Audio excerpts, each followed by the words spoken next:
하나님 말씀 함께 보도록 하겠습니다. 요한복음 14장 15절 말씀입니다. 자리에서 일어나셔서 함께 하나님 말씀을 읽도록 하겠습니다. 요한복음 14장 15절 말씀입니다. 함께 읽습니다. 너희가 나를 사랑하면 나의 계명을 지키리라. 아멘. 앉으십시오. 우리 잠깐 기도하도록 하겠습니다. 사랑의 하나님 감사합니다. 오늘 이 시간 하나님께서 우리에게 말씀을 주셨습니다. 오늘 이 시간 우리가 이 말씀 앞에 겸손히 엎드리게 하시고 하나님께서 우리에게 들려주시고자 하는 세미한 음성을 듣는 귀한 시간 될 수 있도록 인도하여 주옵소서. 감사드리며 예수님 이름으로 기도합니다. 아멘. 지난 시간에는 2주에 걸쳐서 요한복음 15장에 있는 포도나무 비유, 포도나무 가지에 대한 내용들을 우리가 말씀을 살펴보았습니다. 2주의 내용들을 좀 정리해 보면은요, 예수님께 붙어있는 포도나무 가지는 두 종류로 나눌 수가 있습니다. 하나는 열매를 맺지 못하는, 그리고 또 하나는 열매를 맺는, 이 두 종류의 가지가 있습니다. 열매를 맺지 못하는 그 가지를 향한 주님의 말씀은 농부이신 하나님께서 열심으로 포도나무를 가꾸시기 때문에 그 하나님의 열심을 믿고 그 나무, 포도나무에 붙어 있어야 한다. 그리고 그 말씀은 결국 예수님의 말씀 안에 거하여야 한다. 왜냐하면 예수님께서 말씀하시기를 너희가 내 안에, 내 말이 너희 안에 거하면 이라는 말씀을 통해서 그 포도나무에 붙어있는 가지의 삶에 대해서 우리에게 말씀을 들려주셨기 때문입니다. 그리고 두 번째 가지, 열매를 맺는 가지를 향한 주님의 말씀은 하나님께서 그 하나님의 열심으로 열매를 더 많이 맺게 하신다. 더 맺게 하신다라고 말씀을 하십니다. 그런데 이 더 맺게 하신다라고 하는 그 말씀의 의미는 눈에 보이는 어떤 성과를 통해서 더 좋은 결과 아니면은 더 그냥 많은 것들을 맺게 하신다고 하는 그런 의미가 아니라 더 아름다운 열매, 주님 보시기에 더 합당한 열매. 그래서 열매를 주님께 붙어있는 그 가지에서 나오는 열매가 이전보다 더 주님의 뜻에 합당한 열매. 그래서 제자의 삶을 연관지면은 더 주님의 말씀에 순종하는 그러한 삶을 살도록 하신다라고 하는. 그래서 포도나무 가지에 붙어있는 그 가지들, 예수님께 붙어있는 가지들은 하나님께서 하나님의 열심으로 하나님의 사람으로 이끌어 가신다라고 하는 그런 말씀을 우리가 살펴보았습니다. 오늘은 제자됨에 관한 말씀 17번째 시간으로 사랑하면 지키리라 라고 하는 제목으로 우리가 방금 읽은 요한복음 14장 15절 말씀을 함께 살펴보도록 하겠습니다. 여러분 본문이 되게 짧죠? 그래서 너희가 나를 사랑하면 나의 계명을 지키리라. 사랑하면 누구를 사랑합니까? 나를 사랑하면 누구의 계명을 지킬까요? 나의 계명을 지키리라. 시간 10초 드리겠습니다. 외워보도록 하겠습니다. 너희가 나를 사랑하면 나의 계명을 지키리라. 10초 지났나요? 네, 5초 더 드리겠습니다. 너희가 나를 사랑하면 나의 계명을 지키리라. 자, 요한복음 14장 15절입니다. 함께 외워보겠습니다. 시작. 너희가 나를 사랑하면 나의 계명을 지키리라. 훌륭하십니다. 여세를 몰아서 마태복음 7장 20절 이러므로 그들의, 여기까지 알려드립니다. 자, 외워보겠습니다. 시작. 이러므로 그들을 알리라. 1부 때도 시켰거든요. 여러분 1부에 모인 분들이 잘하셨을까요? 여러분이 잘하셨을까요? 안 가르쳐 드립니다. 자, 또 여세를 몰아서 요한복음 8장 32절입니다. 진리를 알지니, 시작. 진리를 알지니 진리가 너희를 자유롭게 하리라. 잘하시네요. 누가 더 잘했을까요? 1부랑 2부랑. 궁금하시면 1부 예배를 한번 보시기 바랍니다. 자, 오늘 본문은 요한복음 14장 15절입니다. 너희가 나를 사랑하면 나의 계명을 지키리라. 예수님을 사랑하면 예수님의 계명을 지킨다라고 오늘 본문은 말을 하고 있습니다. 예수님의 제자에 대해서 우리가 계속 살펴보고 있는데요. 예수님의 제자 하면은 결국 바꿔 얘기를 하면 예수님을 사랑하는 사람이라고 할 수 있을 것입니다. 왜냐하면 사랑하지 않으면 따를 수가 없기 때문입니다. 쫓아갈 수가 없기 때문입니다. 물론 처음에는 그냥 얼떨결에 이렇게 쫓을 수도 있을 겁니다. 그러나 시간이 지나면 지날수록 그 예수님을 통해서 들려지는 그 하나님의 말씀, 예수님의 가르침 때문에 계속해서 예수님을 쫓을 수밖에 없습니다. 그게 바로 참된 제자의 모습일 것입니다. 사랑하지 않는 사람을 따르지 않기 때문에 오늘 우리가 읽은 본문 속에서 너희가 나를 사랑하면 이라고 하는 이 표현을 조금만 바꾸면 너희가 만약 나의 제자라면 이라는 표현으로 바꿀 수가 있을 것 같습니다. 우리가 잘 알고 있는 대로 베드로라고 하는 예수님의 제자가 있습니다. 이 제자는 베드로는 좌충우돌 우여곡절을 겪은 그런 사람입니다. 여러분이 잘 아시는 대로 예수님을 모른다고 3번이나 부인했던, 심지어 예수님을 저주했던 그런 사람입니다. 그러나 이 베드로가 나중에 예수님이 이 땅에서 하늘로 승천하신 이후에 성령을 받고 너무나도 놀라운 일들을 행했던 것을 우리는 잘 알고 있습니다. 이 베드로가 성령을 받기 이전에 예수님께서 이제 부활하신 뒤에 나타나십니다. 베드로를 비롯해서 7명의 제자들이 물고기를 잡으러 갔습니다. 그래서 갈릴리 바다에서 열심히 물고기를 잡고 돌아옵니다. 그리고 그 돌아온 그 무태 예수님께서 찾아오셨습니다. 그리고 나서 이 예수님은 베드로를 향해서 질문을 하십니다. 베드로야, 네가 나를 사랑하니? 우리가 잘 알고 있는 그 질문입니다. 그런데 예수님은 이 베드로에게 대답을 듣습니다. 그리고 나서 또 똑같은 질문을 하십니다. 베드로야, 네가 나를 사랑하느냐? 내가 예수님을 사랑하는 줄 예수님도 아시지 않습니까? 똑같은 질문을 3번 할 때 베드로는 어떻게 얘기를 하는가? 그 마음 가운데 근심했다라고 성경은 말을 하고 있습니다. 왜냐하면 똑같이 3번을 너가 나를 사랑하니? 라고 묻는 그 물음에 자신의 사랑이 올바른 것이 아닌가 하는 어떤 그러한 의문이 들었던 것 같습니다. 요한복음 21장 17절에 이렇게 기록이 되어 있습니다. 3번째 이르시되 요한의 아들 시몬아 네가 나를 사랑하느냐 하시니 주께서 3번째 내가 나를 사랑하느냐 하심으로 베드로가 근심하여 이르되 주님 모든 것을 아시오매 내가 주님을 사랑하는 줄을 주님께서 아시나이다. 방금 읽어드린 요한복음 21장 17절에서 베드로가 근심했다라고 하는 이 표현이 성경 속에서 다른 곳에 한 번 더 기록이 되어 있습니다. 그것은 어디냐면은 예수님께서 겟세마네 동산에 올라가서 기도하실 때입니다. 그때 예수님이 제자들과 함께 가서 제자들을 향해서 말씀하십니다. 나를 위해서 기도해 달라고. 그러면서 예수님은 뭐라고 말씀하셨냐? 내가 지금 근심하여 죽게 되었으니 라고 말씀하십니다. 그러니까 베드로가 근심했다라고 하는 것이 그냥 단순히 좀 찝찝한데 뭐 이런 개념이 아니라 정말 마음 가운데 심각하게 자신의 고백에 대한 예수님의 그런 질문에 대한 의문을 가졌다고 하는 것을 우리가 이해할 수가 있습니다. 베드로의 고백을 통해서 우리가 미루어 짐작할 수 있는 것은, 그리고 그렇게 생각해야 하는 것은 참된 제자는 이유 여하를 막론하고 앞뒤 사정을 가리지 않고 일단 가장 먼저 주님을 사랑하는 사람이다라고 하는 것입니다. 그렇기 때문에 오늘 우리가 읽은 이 본문의 말씀은 베드로와 같은 참된 제자, 또는 더 나아가서 참된 제자가 되기를 갈망하는 바로 저와 여러분들을 향한 주님의 말씀입니다. 우리가 읽지는 않았습니다만 오늘 본문이 기록된 요한복음 14장에는 15절과 유사한 말씀들이 3구절이 더 기록이 되어 있습니다. 먼저 21절을 한번 보시기 바랍니다.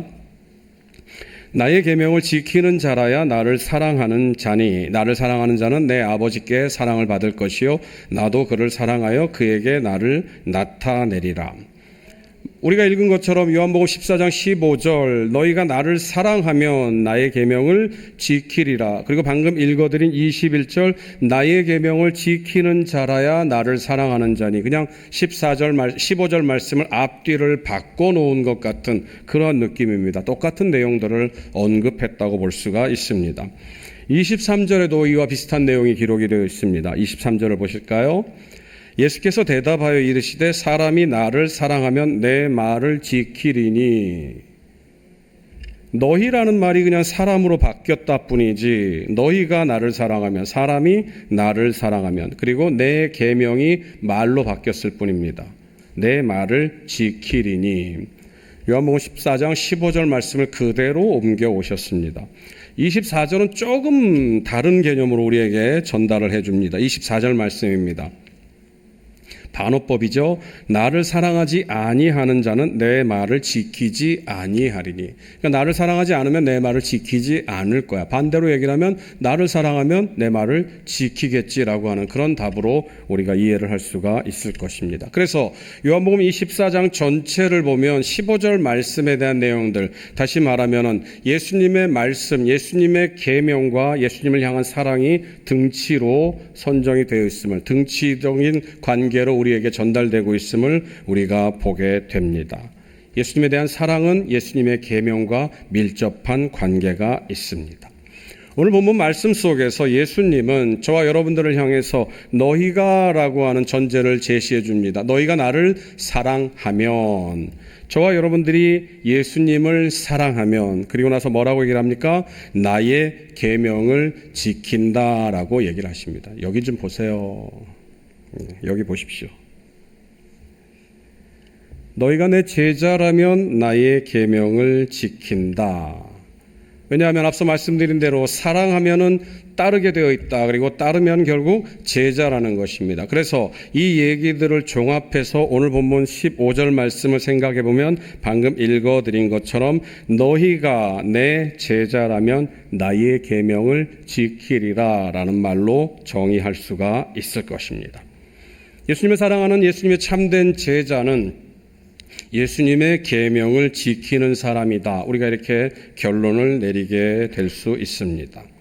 예수님 분명 너희가 내 계명을 지킨다라고 말씀을 하십니다. 그러면 저와 여러분들은 이 계명에 대한 생각을 해보지 않을 수가 없습니다. 그런데 계명이라는 말을 우리가 딱 듣게 되면 먼저 떠오르는 것이 의무감입니다. 계명을 들으면 계명에 대한 것들을 지켜야 한다. 그 계명에 따라야 한다. 대표적인 예가 우리가 잘 알고 있는 십계명일 것입니다. 그죠? 십계명이라고 하는 것을 우리가 성경 속에서 잘 알고 있습니다. 그래서 너는 나 외에 다른 신을 내게 있게 하지 말지니라. 말아야 된다. 또 아니면 해야 된다. 부모를 공경해야 된다. 살인하지 말아야 된다. 간음하지 말아야 된다. 뭐 여러 가지. 그래서 십계명이라고 하는 것을 우리가 딱 받들었을 때, 우리가 그것을 들었을 때 해야 된다, 하지 말아야 된다라는 것들이 명확하게 우리에게 전달이 됩니다. 그래서 우리가 성경을 읽을 때마다 계명이라는 말을 듣게 되면, 계명이라는 말을 접하게 되면 그것에 대한 따라야 되느냐, 따르지 말아야 되느냐라고 하는 어떤 부담 내지는 의무감을 자연스럽게 떠올리게 됩니다. 십계명을 통해서 이렇게 전달이 된 건지는 모르겠습니다만 세상 사람들도 이렇게 십계명을 많이 이렇게 얘기를 하고 있는 것을 봤습니다. 그래서 말씀을 준비하면서 십계명 뭐 이렇게 해서 검색을 해봤더니요, 여러분 제일 잘 많이 떠오르는 게 부부 십계명입니다. 부부 십계명. 아마 여러분들도 뭐 결혼하기 전에 아니면 뭐 아무튼 보셨을 겁니다. 그리고 부모 십계명, 그리고 또 더 나아가서 협상의 십계명, 인생을 바꾸는 십계명, 그리고 창업 십계명, 심지어 폐업 십계명도 있습니다. 그리고 요즘 애들 십계명이라는 노래도 있다고 하네요. 말씀드린 것처럼 계명이라고 하는 건 어떤 법칙을 우리가 떠올립니다. 그래서 반드시 그 일을 하든지 아니면 하지 말아야 되든지, 그래서 우리의 실천적인 행함이 계명이란 말을 들을 때마다 떠올리게 되어 있습니다. 그래서 오늘 우리가 읽은 이 본문 요한복음 14장 15절 말씀을 보더라도 너희가 나를 사랑하면, 너희가 나의 제자라면 나의 계명을 지키리라, 나의 계명을 따르리라, 나의 계명에 순종해야 될 것이다 라고 하는 결론에 이르게 됩니다. 그런데 여러분 한번 제가 여러분께 질문을 드리겠습니다. 여러분 예수님을 사랑합니까? 사랑하지 않습니까? 자, 그러면은 너희가 나를 사랑하면 나의 계명을 지키리라. 자, 여러분 예수님의 말씀, 계명을 지킵니까? 안 지킵니까? 잘 지킵니까? 잘 못 지킵니까? 자, 그러면은 여러분이 답하기 곤란하면 여기 서 있는 저는 잘 지킬 것 같습니까? 못 지킬 것 같습니까? 그 답은 저희 아내한테 물어보시면 알 수 있습니다. 연약하죠. 여러분이나 저나 별반 차이 없습니다. 왜요? 우리는 연약한 인간이기 때문입니다. 오늘 우리가 읽은 본문 속에서 너희가 사랑하면, 너희가 나의 제자라면 나의 계명을 지키리라. 그래서 예수님의 계명, 예수님의 말씀을 따라야 한다라고 하는 것을 우리에게 말씀하시는 것 같은데, 실제로 저와 여러분들의 삶은 예수님의 말씀을 온전히 지키는 삶에서 한참 멀어져 있는 그런 사람들입니다. 물론 정도의 차이는 있겠습니다. 그러나 예수님께서 말씀하시는 그 계명을 지키는 것이 분명 저와 여러분들의 삶은 아닐 것입니다. 이것보다는 분명 나은 삶, 지금의 현재의 삶보다는 좀 더 순종하는, 더 따르는 그러한 삶이 될 것입니다. 결과적으로 저와 여러분들은 예수님의 제자가 아닌지도 모르겠습니다. 예수님을 사랑하지 않는 건지도 모르겠습니다. 그러나 제가 여러분에게 말씀드립니다. 여러분은 예수님을 사랑합니다. 왜냐하면 예수님을 사랑하지 않으면 이 자리에 나올 수가 없기 때문입니다. 예수님을 사랑하지 않는 사람은 성령께서 그 마음을 돌이켜서 주님의 전에 오도록 하시지 않기 때문입니다. 여러분이 자의로 이 자리에 참석했건 타의로 참석했건 여러분이 이 자리에 올 수 있었던 이유는 단 한 가지, 성령께서 여러분의 마음을 움직이셨고 성령께서 그 마음 가운데 역사하는 사람은 예수님을 사랑하는 사람입니다. 그러니까 저와 여러분들은 예수님을 사랑하는 사람입니다. 그런데 문제는 저와 여러분들이 이 예수님의 말씀처럼 나의 계명을 지키리라 라고 하는 그 명령에 한참 거리가 있는 사람임을 우리가 잘 알고 있기 때문에 그것이 문제라는 것입니다. 오늘 본문 속에서 우리를 불편하게 하는 것은 나의 계명도 아닙니다. 나의 계명을 지키리라 라고 하는 그 예수님의 말씀입니다. 오늘 우리가 읽은 본문에서 지키리라라고 번역된 헬라어는요, 테레오라는 말을 씁니다. 이 말씀은 그냥 딱 접근을 했을 때, 보았을 때 말씀드린 것처럼 지금까지 얘기를 나눈 것처럼 실천, 실행을 의미하는 것으로 우리에게 잘 다가옵니다. 실제로 성경 속에서 이 테레오는 행함으로 쓰여진 적도 있습니다. 그 대표적인 내용이 마태복음 19장 17절 말씀입니다. 함께 제가 읽어드리겠습니다. 예수께서 이르시되 어찌하여 선한 일을 내게 묻느냐? 선한 이는 오직 한 분이시니라. 내가 생명에 들어가려면 계명들을 지키리라. 너가 생명에 들어가기를 원하면, 너가 영생을 받기를 원하면 이 계명들, 10계명을 지켜야 한다라고 말씀을 하십니다. 이 말씀이 바로 테레오입니다. 그래서 우리가 말씀을 나눠 이미 살펴본 것처럼 이 지킨다라고 하는 것이 그것을 준행한다, 순종한다라고 하는 그런 의미로 우리에게 다가옵니다. 그런데 마태복음 23장 3절 말씀을 보면 여기에 좀 의문을 던지게 됩니다. 마태복음 23장 3절 말씀입니다. 그러므로 무엇이든지 그들이 말하는 바는 행하고, 그 다음에 뭐라고 얘기를 합니까? 지키되. 그래서 행하는 것과 지키는 것을 구분하고 있습니다. 말씀드린 것처럼 행하는 것이 바로 지키는 것의 의미라고 한다면 오늘 우리가 읽은 본문, 방금 읽어드린 마태복음 23장 3절 말씀에서 그러므로 무엇이든지 그들이 말하는 바는 행하고 그리고 지키되라는 말을 굳이 쓰지 않았을 것입니다. 그리고 만약에 쓰더라도 같은 동사를 반복해서 헬라어 어떤 문법적인 지켜야 된다라고 하는 그런 말을 우리에게 기록을 했을 것입니다. 그런데 방금 읽어드린 마태복음 23장 3절에서 행한다라는 말은 포이에오라는 말을 쓰고 있습니다.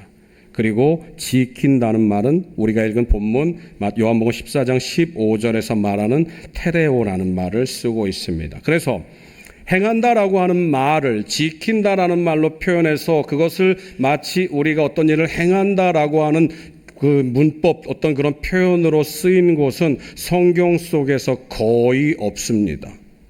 성경은 그대로 테레오를 말 그대로 지킨다라는 말을 지킨다는 말로 사용이 됩니다. 그래서 말씀드린 것처럼 행한다, 어떤 일을 한다라고 하는 것은 방금 읽어드린 마태복음 23장 3절에서 말씀처럼 그들이 말하는 말은 행하고 그들이 말하는 말은 실천하고 라고 하는 그 실천적인 의미로 행하고 지키는 것은 모두 다 포이에오라는 단어를 씁니다. 그리고 말씀드린 것처럼 요한복음 14장 15절 오늘 본문에서 말하고 있는 지킨다라고 하는 말은 말 그대로 지킨다로 사용이 됩니다. 그러면 이 지키는 것이 과연 어떤 의미일까를 생각해 볼 필요가 있는데요. 이 지킨다를 가장 잘 표현한 말씀이 마태복음 27장 66절 말씀입니다. 제가 읽어드리도록 하겠습니다. 그들이 경비병과 함께 가서 돌을 인봉하고 무덤을 굳게 지키니라. 무덤을 굳게 테레오하니라. 여러분, 이 지킨다라는 게 무슨 의미입니까? 예수님이 십자가에 달려 죽으시고 그 시체를, 이제 예수님의 시신을 무덤에 묻어야 됩니다. 그런데 제자들은, 그리고 예수님은 살아생전에 내가 부활할 것이다. 그러니까 제사장들과 서기관들이 어떻게 얘기를 합니까? 혹 제자들이 이 예수의 시체를 빼돌린 후에 부활했다고 거짓말할지도 모르니까 너희들이 이 예수의 시체를 잘 지켜라. 잘 지키고 주위에서 살펴보고 있어 라고 얘기를 합니다. 그 말이 바로 테레오입니다. 그러니까 오늘 우리가 읽은 본문 15절 말씀은 너희가 나를 사랑하면 나의 계명을 지키리라 라고 하는 것이 무슨 의미입니까? 바로 군병들이 예수님의 시체를 누군가가 가져가지 못하도록 지키고 보호하고 그것을 막고 있는 것처럼 나의 계명을 지킨다라고 하는 이 말씀 역시도 이런 의미입니다. 그러니까 너희가 나를 사랑하면 나의 계명을 지키리라라고 하는 이 테레오는 그 말씀대로 순종한다, 따른다라고 하는 그런 의미가 아니라 너희가 나를 사랑하면 너희들은 나의 말씀을 소중하게 간직하고 지킬 것이다, 소중하게 보호할 것이다 라고 하는 그런 의미의 말씀인 것입니다. 여러분 어때요? 좀 자유로워지셨습니까? 아, 그렇구나. 그러면 이제 지키지 않아도 돼. 뭐 이런 생각 절대 하지 마시기 바랍니다. 말씀드린 것처럼 말씀을 받게 되면 그것을 소중하게 간직한다는 것이 바로 오늘의 말씀입니다. 그런데 이 테레오에는 무슨 개념이 있냐면요. 소유의 개념이 있습니다. 다시 말하면 이것은 내 거야. 내가 간직하고 있어. 그리고 내 것이니까 누가 뺏어가지 않도록 해야지라고 얘기를 하는 것입니다. 여러분 어렸을 때 그런 장난을 한지 모르겠습니다. 이렇게 모래로 이렇게 막 성 만들고 두꺼비집 만들고 이렇게 장난을 합니다. 그래서 한참을 놀고 있는데 누가 부르죠. 엄마가 부릅니다. 밥 먹으라고. 밥 먹어! 그러죠. 그러면은 알았어. 그러면서 어떻게 합니까? 내가 지금 심혈을 기울여서 만든 이 두꺼비집을 어떻게 해야 됩니까? 그 친구한테 맡기고 갑니다. 야, 이거 잘 좀 지켜줘. 나 금방 밥 먹고 올 테니까 이거 누가 무너뜨리지 않게 잘 지켜줘. 라고 얘기를 합니다. 그리고 밥 먹고 돌아오면 어떻게 됩니까? 여지없이 무너져 있죠. 그 이유가 뭡니까, 여러분? 그건 객게 아닌 거예요. 그 두꺼비집은 내 거지. 내가 맡겨놓고 갔는데 얘는 그게 자기 게 아니기 때문에 누가 밟고 가건 뭐건 오히려 일부러 누가 밟았으면 좋겠다 이런 표정으로 쳐다보는 거죠. 여러분 그런 의미입니다. 이 테레오가 바로 그런 의미입니다. 이제 내가 받았기 때문에, 내가 품었기 때문에 내가 이것을 내 것으로 소중하게 간직해야지. 그런데 이 테레오, 오늘 본문 속에서 우리가 한 가지를 더 살펴볼 필요가 있는데요. 이 테레오의 시제입니다. 무슨 말이냐? 이 테레오는 지키리라라고 얘기를 하면서 그 어떤 방향성 내지는 어떤 그런 관계성이 좀 애매모호하게 되어 있는데요. 헬라어 원어로 보면요. 이 테레오는 지키리라가 아니라 지키게 될 것이다라는 미래를 가리키고 있습니다. 그러니까 너희가 나를 사랑하면, 너희가 나의 제자라고 한다면 말씀이 너희에게 주어지게 되는데, 그 말씀이 주어질 때 너희들은 그 말씀을 소중하게 간직하게 될 것이다 라고 하는 그런 의미인 것입니다. 지금까지 살펴본 모든 내용들을 토대로 오늘 15절 말씀을 풀어보면 이런 겁니다. 너희가 내 제자라면, 너희가 나를 사랑한다고 한다면 너희에게 말씀이 주어졌을 것이다. 그리고 너희에게 말씀이 주어졌을 때 너희가 참된 내 제자라고 한다면 내 말씀을, 내 계명을 소중하게 간직하게 될 것이다 라고 하는 말씀인 것입니다. 사랑하는 성도 여러분, 이 말씀은 우리가 지난주에 살펴본, 앞서 설교를 시작하기 전에 말씀드린 포도나무 비유와 그대로 연결이 됩니다. 말씀드린 것처럼 포도나무에 붙어 있다 할지라도 가지에 열매가 없는 그런 가지가 있다고 말씀을 드렸습니다. 그리고 그 가지는 하나님께서, 포도 농부이신 하나님께서 당신의 열심으로 열매를 맺도록 하신다라고 하셨습니다. 열매라고 말하기에는 너무나도 보잘것없는 열매를 맺는다 할지라도 그 열매가 더 아름다운 열매가 될 수 있도록 포도 농부이신 하나님께서 가꾸신다고 말씀을 드렸습니다. 열매가 없는 가지는 열매를 맺도록, 그리고 열매를 맺는 가지는 더 아름답고 더 보기 좋은 하나님의 뜻에 합당한 열매를 맺도록 하신다라고 말씀을 드렸습니다. 그리고 그 전제 조건은 반드시 포도나무에 붙어 있어야 한다고 말씀을 드렸습니다. 그리고 포도나무에 붙어 있다라는 것은 내 말이 너희 안에 거하면, 다시 말하면 주님의 말씀 안에 거하는 것이라고 얘기를 드렸습니다. 오늘 우리가 읽은 요한복음 14장 15절은 너희가 나를 사랑하면 나의 계명을 지키게 될 것이다. 너희가 나의 제자라고 하면 너희에게 심겨진 그 말씀들을 소중하게 간직하게 될 것이다. 그래서 말씀을 소중하게 간직하고 있으면 어떻게 됩니까? 하나님의 열심이 너희로 하여금 열매를 맺도록 할 것이다. 하나님의 열심이 너희로 하여금 하나님의 뜻에 합당한 예수 그리스도의 말씀에 순종하는 삶을 살도록 이끌어 갈 것이다.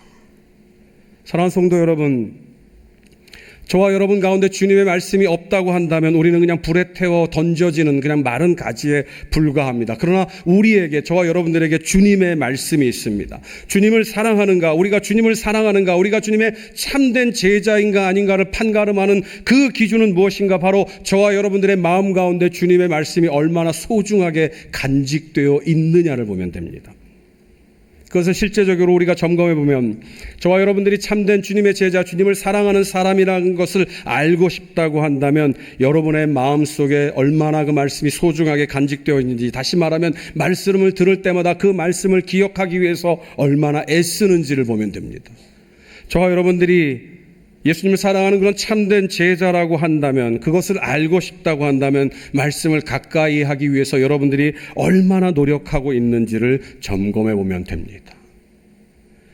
여러분 한번 마음에 손을 얹고 생각해 보시기 바랍니다. 여러분 하루 24시간의 시간 중에서 여러분이 일을 하고 여러분이 학교를 다니고 여러분이 반드시 해야 할 일들을, 그 모든 일들을 다 빼어놓고 밥 먹는 시간들을 다 제하고 잠자는 시간까지 다 제하고 여러분에게 주어진 시간들은 아마 길어야 3시간, 4시간 정도일 겁니다. 그럼 여러분 그 3시간, 4시간을 어디에 활용하는지, 어디에 쓰고 있는지를 한번 보시기 바랍니다. 몸이 연약하기 때문에 운동을 해야 됩니다. 그럼 운동하는 시간 1시간 빼죠. 그리고 여러분들이 또 이렇게 잠깐 피곤해서 잠을 잔다 하는 그 시간도 다 빼버리죠. 그러면 그 남은 시간, 여러분 그 하루에 여러분에게 자유롭게 여러분이 활용할 수 있는 그 1-2시간에 여러분은 과연 무엇을 하십니까를 보시기 바랍니다. 지금까지 제가 여러분에게 참된 제자의 삶을 말씀드리면서, 참된 제자의 삶은 예수님의 말씀을 듣고 그 말씀대로 행하는 사람이라고 말씀을 드렸습니다.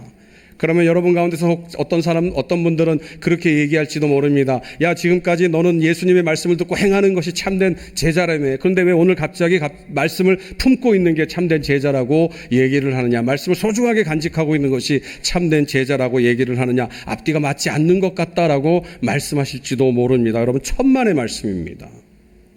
마태복음 12장 35절 말씀을 한번 우리 같이 읽어보겠습니다. 함께 읽습니다. 시작. 선한 사람은 그 쌓은 선에서 선한 것을 내고 악한 사람은 그 쌓은 악에서 악한 것을 내느니라. 오늘 본문에서 예수님은 말씀하십니다. 너희가 나를 사랑하면, 너희가 나의 제자라면 내 계명을 지키리라. 나의 계명을 지키리라. 나의 계명을 소중하게 품을 것이다. 왜 그렇습니까? 여러분, 예수님의 말씀을 듣게 되면 그 말씀 속에서 진리를 알게 됩니다. 우리가 이미 외웠던 것처럼 요한복음 8장 32절의 말씀처럼 진리를 알지니 진리가 너희를 자유롭게 하리라 라고 하는 그 말씀처럼 그 예수님의 말씀 속에 진리가 담겨 있음을 깨닫게 됩니다. 그래서 그 진리를 소중하게 간직하게 됩니다. 그래서 그 진리를 소중하게 간직한 사람은 그 마음 가운데 있는 그 소중한 진리, 그 진리의 말씀을 내놓게 될 수밖에 없습니다. 진리를 품었기 때문에 그 진리를 내놓는다라는 게 어떤 의미겠습니까? 그 진리의 말씀대로 살아간다는 의미일 것입니다. 마음 가운데 선한 것이 있기 때문에, 소중한 것을 간직하고 있기 때문에, 그 소중한 생명의 말씀을 간직하고 있기 때문에 그 삶은 그 생명의 말씀을 드러내는 삶이 될 수밖에 없습니다. 다시 말하면 주님의 말씀대로 살 수밖에 없다는 것입니다. 마태복음 15장 18절 말씀입니다. 함께 읽습니다. 입에서 나오는 것들은 마음에서 나오나니 이것이야말로 사람을 더럽게 하느니라. 입에서 나오는 것은 마음에서 나온다고 예수님이 말씀하십니다. 그래서 우리 마음 가운데 있는 온갖 더럽고 추악한 것들이 입을 통해서 나오고, 그리고 그 입을 통해서 나오는 것들이 그 사람 자신을 더럽게 할 뿐만 아니라 다른 주변에 있는 사람들도 더럽게 한다고 주님이 말씀하십니다. 그런데 저와 여러분들이 예수님을 사랑하기 때문에, 예수님의 제자이기 때문에, 예수님께서 우리에게 주어주신 그 생명의 말씀을 마음 가운데 소중하게 지키게 된다면 우리 입에서 나오는 것은 무엇입니까? 우리의 마음에서 나오는 바로 그 생명의 말씀이 될 수밖에 없습니다. 생명의 말씀은 무엇을 의미합니까? 바로 사람을 살리는. 우리 마음에 가지고 있는 것이 더러운 것일 때는 사람을 죽이고 더럽게 하는 것이 될 수밖에 없지만, 이제 우리 마음 가운데 생명의 말씀이 소중하게 간직되어 있기 때문에 우리 입으로 나오는 그 말씀은 생명의 말씀이 될 수밖에 없습니다. 생명의 말씀은 당연히 그 말을 전하는 자나 듣는 자나 살게 되어 있다라고 하는 것을 우리는 잘 알고 있습니다. 사랑하는 성도 여러분, 저와 여러분은 모두 예수님을 사랑하는 사람들입니다. 예수님을 사랑하는데 우리는 예수님의 뜻대로 살지 못하는 연약한 모습을 가지고 있습니다. 그러나 오늘 본문 속에서 주님은 저와 여러분들에게 말씀하십니다. 이것은 행함이 아니라고 말씀하십니다.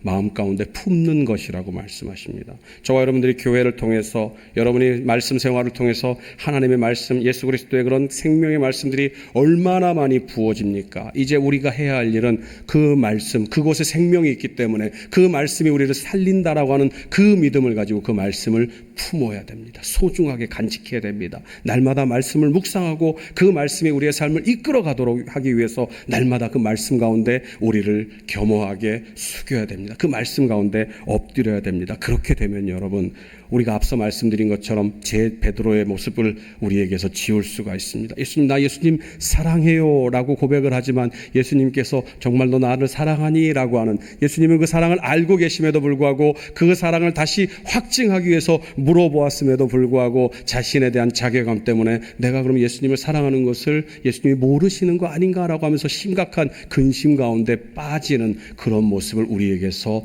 떠나보낼 수가 있습니다. 사랑하는 성도 여러분, 이 자리에 서 있는 저나 여러분이나 다 똑같은 사람입니다. 우리는 날마다 말씀 가운데서 말씀을 따라 살아야 한다라고 생각을 하지만 그 말씀대로 살지 못하는 그 모습 때문에 나는 어떻게 하면 좋지? 그러면서 그냥 포기하고 그냥 되는 대로 사는 그러한 자리까지 갈지도 모릅니다. 그러나 우리가 그러한 자리에 가지 못하도록 주님이 오늘 말씀하십니다. 너희가 나를 사랑하면 내 말씀이 너희 가운데 들어갈 거야. 그리고 이제 그 말씀을 소중하게 간직해. 사랑하는 성도 여러분, 우리가 잘 알고 있는 시편 119편 105절 말씀이 있습니다. 주의 말씀은 내 발의 등이요 내 길의 빛이니이다. 주님의 말씀을 우리의 마음 가운데 품고 있으면, 그 주님의 말씀을 소중하게 간직하면, 그 주님의 말씀을 간직한 우리들을 위해서 하나님께서 오늘도 열심히 일하고 계십니다. 사랑하는 성도 여러분, 우리는 두 가지를 믿어야 됩니다. 하나님의 열심을 믿어야 됩니다. 그리고 또 하나를 믿어야 됩니다. 그 말씀의 능력을 믿어야 됩니다. 말씀을 우리가 소중하게 간직하면 하나님께서 그 말씀을 통해서 저와 여러분들에게 열매 맺는 삶을 살도록 하실 것입니다. 그것은 사람들이 보았을 때 와 하는 그런 놀라운 어떤 업적이 아니라 예수 그리스도께서 보셨을 때 참 아름답다라고 하는 그 예수님의 인정입니다.